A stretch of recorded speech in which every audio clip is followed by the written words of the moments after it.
சிறுகடிக்க ஆசை சீரியலில் டுடே எபிசோடில் நம்ம முத்தை இருந்துட்டு மீனா கிட்ட அமெரிக்காவில் இருந்து வந்த பொண்ணு ரோகிணி வந்து எந்த அளவுக்கு மனோஜ் மேலே பாசமாக இருக்குன்னு தெளிவாக சொல்லிட்டு போகிறாங்க.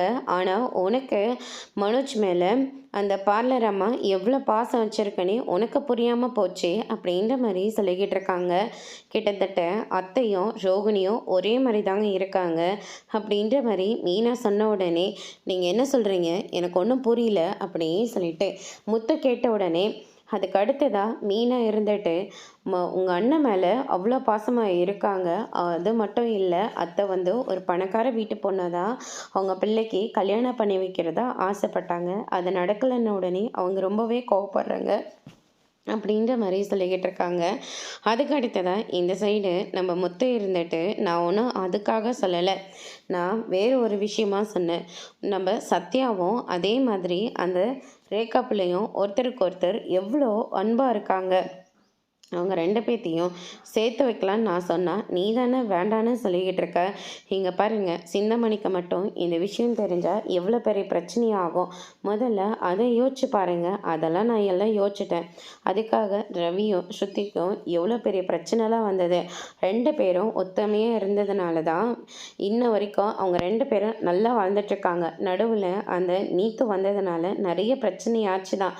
அதுக்காக ஒருத்தருக்கு ஒருத்தர் புரிஞ்சுக்காமலாம் போகலையே அப்படின்ற மாதிரி நம்ம முத்து வந்து சொல்லிக்கிட்டு இருக்காங்க. எனக்கு எல்லாமே புரியுதுங்க. ஆனால் அந்த சிந்தாமணி அவ்வளோ நல்லவெல்லாம் கிடையாது. சத்யாவை ஏதாச்சும் ஒன்று பண்ணிட்டா நம்ம என்ன பண்ணுறது அப்படின்ற மாதிரி சொல்லிக்கிட்டு இருக்காங்க. அதுக்கு அடுத்ததாக வந்து பார்த்தீங்கன்னா இந்த பக்கம் நம்ம ஸ்ருதியும் ரவி இருந்துட்டு ரோகிணியை பற்றி பேசிக்கிட்டு இருக்காங்க.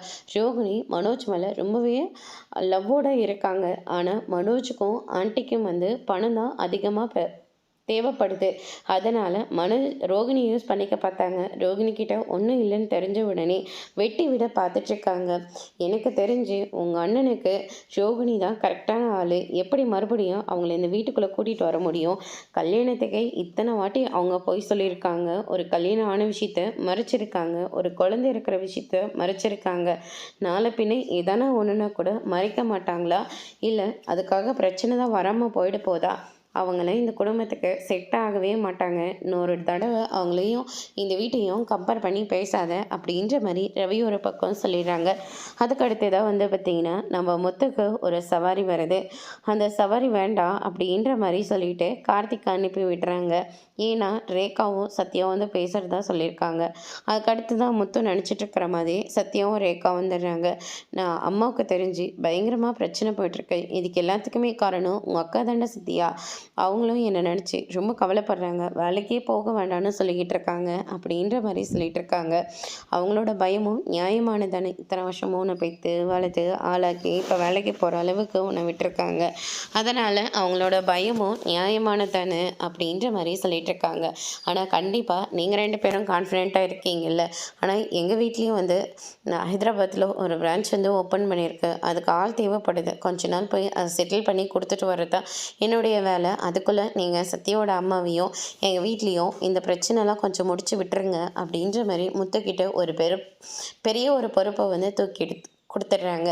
அதுக்கு அடுத்ததாக வந்து பார்த்திங்கன்னா நம்ம முத்து இருந்துட்டு மீனைக்கிட்ட விஷயத்த சொல்கிறாங்க. எப்பயுமே இல்லாமல் திடீர்னு எதுக்காக நம்ம ரேகாவை ஹைதராபாத்க்கு அனுப்பி விடணும்? அவங்களுக்கு விஷயம் தெரிஞ்சிருக்கும், அதனால தான் ரேகாவை அனுப்பி விடுறாங்க அப்படின்ற மாதிரி சொல்லிக்கிட்டு இருக்காங்க.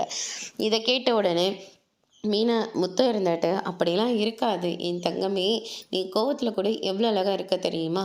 இவங்க ரெண்டு பேரும் நல்லபடியாக இருக்காங்க. அவங்க ரெண்டு பேரையும் சேர்த்து வைக்கிறது தான் நம்மளுடைய வேலையை அப்படின்ற மாதிரி முத்து வந்து சொல்லிகிட்டு இருக்காங்க. ஒரு வழியாக மீனாவையும் கன்வின்ஸ் பண்ணிடுறாங்க. அதுக்கு அடுத்ததாக முத்து சவாரிக்காக போயிட்டு வரும்போது இவனை எங்கேயோ பார்த்துருக்கனேன்னு சொல்லிட்டு மீனால் கத்தியெல்லாம் குத்துனவனை வந்து பார்த்துடுறாங்க.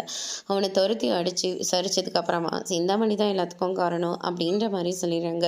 சரி, நீ போலீஸ்கிட்ட வந்து நடந்த எல்லா விஷயத்தையும் சொல்லுன்னு சொல்லிட்டு அவரை போலீஸ் ஸ்டேஷனில் படிச்சிடுறாங்க. சிந்தாமணி இருந்துட்டு எப்படி போயிட்டுருக்கு அப்படின்னு சொல்லிட்டு கேட்கவும் மீனா வந்து அசரவே இல்லை, கொஞ்சம் கூட பயப்படவே இல்லை அப்படின்னு மாதிரி சொல்லிட்டு இருக்கிற போது போலீஸ் வந்து நிற்கிறாங்க. மீனாவை எலெக்ஷனில் நிற்கக்கூடாதுன்றதுக்காக நீங்கள் ஆளை வச்சு கத்தியெல்லாம் குத்துனீங்கல்ல, அவங்க வாக்குமூலம் கொடுத்துருக்காங்க. முதல்ல நீங்கள் வாங்க ஸ்டேஷனுக்கு போகலான்னு சொல்லிட்டு சிந்தாமணியை கூட்டிகிட்டு போகிறாங்க. அக்கம் பக்கம் இருக்கிறவங்க எல்லாருமே தன்னை எதிர்த்து ஒருத்தி போட்டிடுறான்னு தெரிஞ்சவொடனே கத்தியால் குத்தின இவளை என்ன என்னதான் பொம்பளையோ அப்படின்னு சொல்லிட்டு எல்லாருமே சிந்தாமணியை பற்றி தப்பாக பேசிக்கிட்டு இருக்காங்க. அதோட இன்னைக்கான எபிசோட் முடிச்சிருக்காங்க.